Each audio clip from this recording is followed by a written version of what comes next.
All right, welcome to the 301 Club. Welcome back, guys. We're going to teach you how to build wealth in your 20s. Yes, sir. Let's get started. Thanks for watching. Today, we got some market updates because it's been pretty crazy out here. It's about end of March 2023. Yep, and going into April.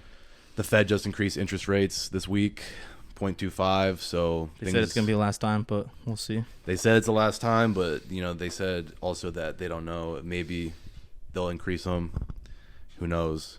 Yeah. What we do know is that the market for rental is looking kind of good still. I'm thinking maybe because people aren't buying houses right now, they're looking maybe to rent.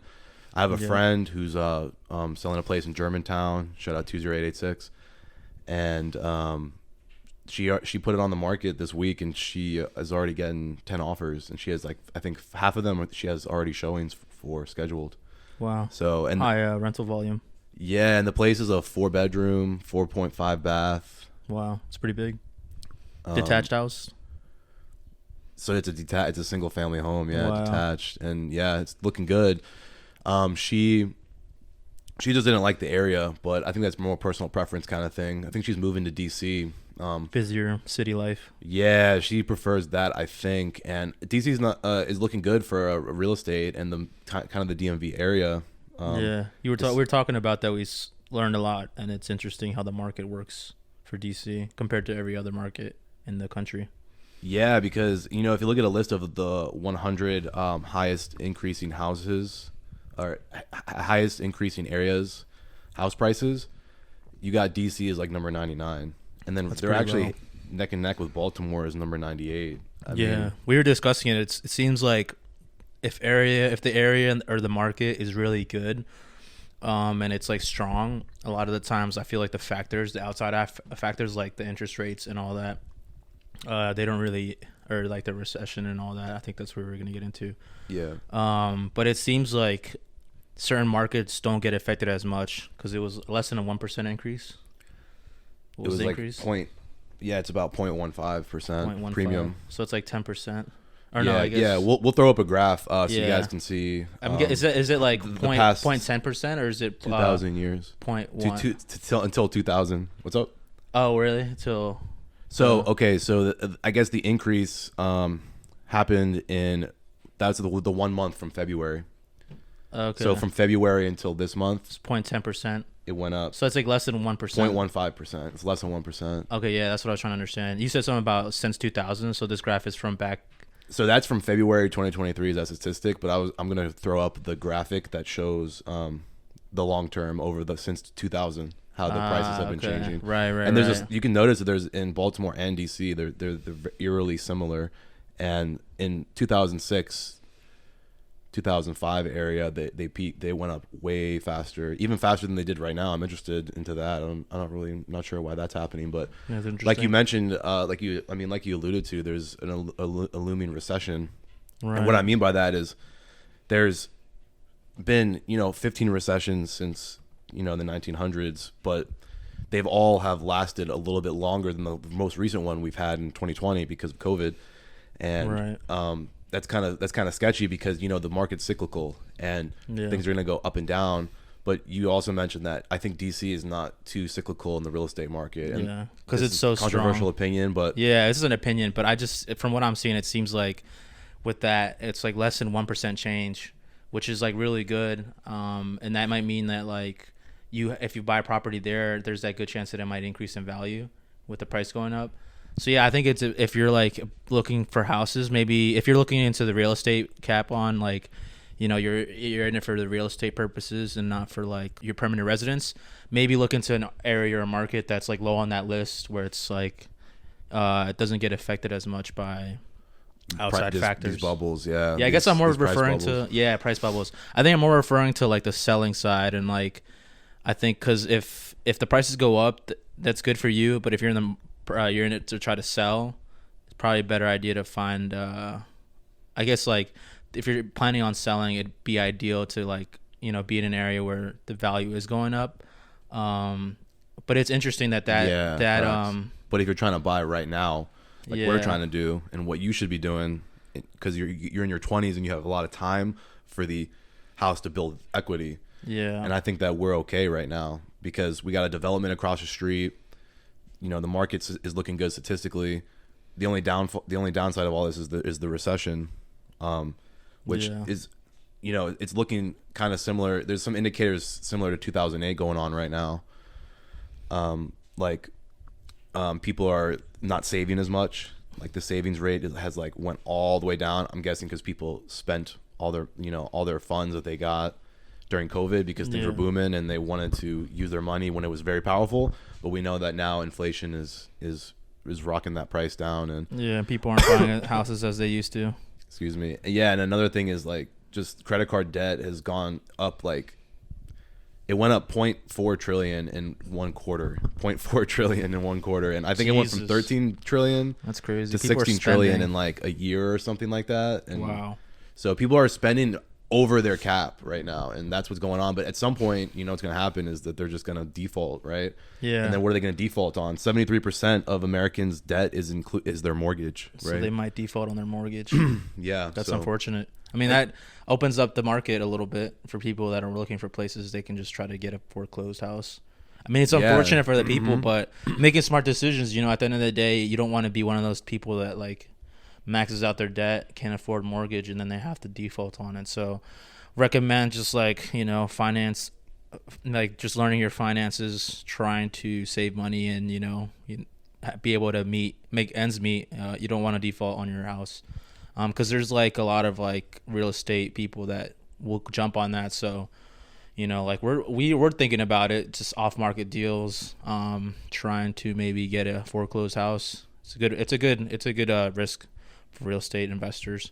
And speaking of like buying houses and stuff and selling, because like the inflation's high, interest rates are high, no one is really trying to buy houses right now. Bank of America is offering this deal where we talked about it's 3% down. They'll match up to 3%, and the maximum in cash value I think is $10,000. So that's really, really great. And then on top of that, I think they're also, and I believe they're both grants. I'm gonna verify. Yeah, you don't have to pay them back. I would check in with your local Bank of America just to make sure. But there's also a closing cost grant, which they match up to like I believe $7,000 of closing costs. So right there, that's already $17,000 to add to like your to your end that you want to bring to the table.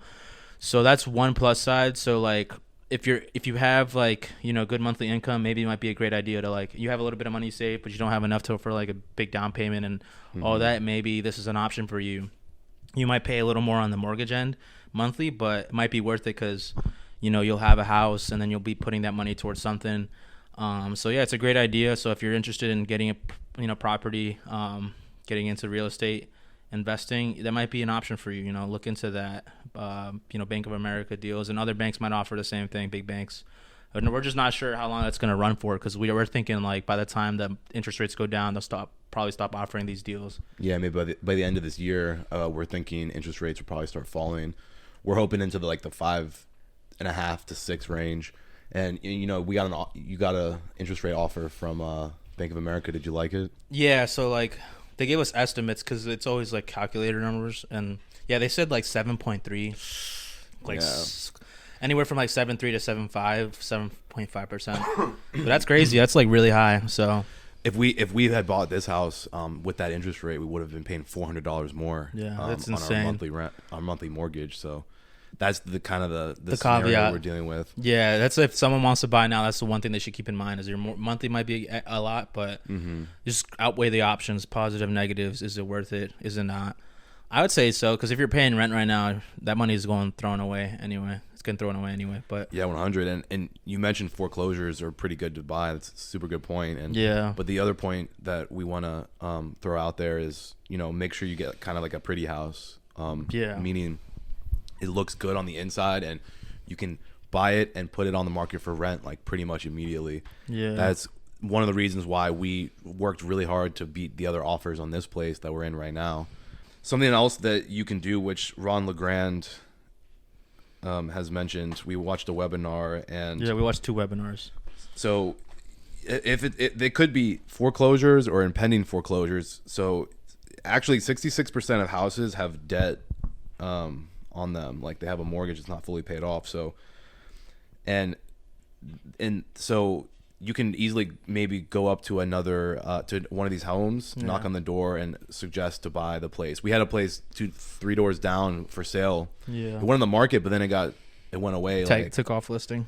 It was like a pre-listing, and then they took it away from. They never even put it on the market. I think we're gonna keep you updated, but yeah, I think it went on market and then out. something happened. Yeah. Either they just took it off the listing, or maybe I'm not sure 100% what happened there. But what this has made me think about is, and we've talked about, is we should start networking within our community, because that way we can just play Monopoly out here and buy the next door, the next door, the next door. It's gonna make traveling a lot easier for when we have to do things like setting up tenants and any fixes we have to do, because we don't have a property manager right now, but once we get the funds, we'll get there. And so that's one way to do it. Another way is, so actually once you buy the home, right, it could be a foreclosed, it could be a pretty house, you got to make it pretty. Yeah, you're gonna sell it to somebody, right? Yeah, like if you do end up selling it or renting it, ideally you would want to rent it. Yeah, right? You could do both. Yeah, so, do you want me to get into like the selling part to it? Yeah, so I was gonna talk about the how you can lease to buy. Yeah. So what that means is like 70% of buyers actually can't even qualify for loans. So I mean, and it's not a laughing matter, but the thing is, like, people's incomes have just been lower or their credit until this score point. Well, but now people have higher incomes. Yeah. I think. I think it's also the credit score thing too. It's a good Some point. people that may not know like how to work their credit score don't know really what it's about. They might not have good enough credit score to qualify for a mortgage. I think it's both of those factors. You're right about that. So it could be both, yeah. So, but one thing is, if you do, you can sell to someone and have them, live there for a year and pay you rent, and require a down payment from them, because it's just like buying a home, right? Yeah. Maybe this person isn't ready, but they have no credit to qualify, but they have an income. They just don't have a lot of money up front, just enough for the deposit, which we paid about $2,000 for our deposit on a $300K place, but with closing costs and everything involved, it was like $20K. And so a lot of people don't have $20K lying around. We didn't even. We had to bring the funds together. But you could lease to buy, lease to sell, or lease to buy for someone. And you could, on a $140K house, I heard someone they gave a $10,000 deposit. Yeah. And then what you can do is it's in contract writing that they're going to buy this house in a year. And here's the catch. Most people don't even buy the house. Yeah. So they don't get their deposit back, and who gets to, you get to keep that deposit. And more often than not, they keep renting. The only downside is if you run across somebody that like actually happens to, like, this is a great idea in theory for sure, and it probably does work more often than not. And I think if you have enough properties, might be worth it. Or if you have a property that you don't mind selling, and you have like a little bit of money invested into it, and then there's like some equity there, might be worth running that risk. Like let's say there's like about $20K equity on it, and then there's also like you've also paid down a certain amount, because you're gonna get that money back when you sell it anyway, so you can just do it again for another house. But the only downside is it's like if you take that risk, you like lease, you give that option to somebody that wants to rent the place but also wants to buy it. You obviously the rent, you can, like, the way they did it was like they didn't even, that rent they charged monthly didn't even go towards the house. Like it was just rent was separate from like the down payment that they charge up front, and also separate from like the mortgage or the price of the house. Like that, it was all separate. So it's a good option, because then, like you were saying, if they end up not being able to afford it, or they can't get the house at the end of the year, you keep the deposit that they gave you to like start this process that you agreed upon, and then more often than not they'll keep renting, so you'll just keep making rental income, which is a great idea. So if if it works out in your favor, then you end up winning. Or you're not winning, but you end up making money and making that rental income. But if you don't, the downside is you have to take it. You have to bite that bullet and sell the house to the person, and then you can just move on to the next property. Yep, and like you said, you could rent it, and you can continue renting it if anything. And cash is king. So 100%, not a bad idea. King. So the last thing that we did this week is we did two visited things. a CPA. We went to CSEs, right? Oh yeah, that's right. Yeah, you want to? Yeah, our realtor. Talk about that. Oh yeah, so what real we estate learned, agent. So our realtor was trying to get us in to buy a home that was $450K. Yeah. Even though our budget's $300, and he said he could probably get it for $350. Yeah.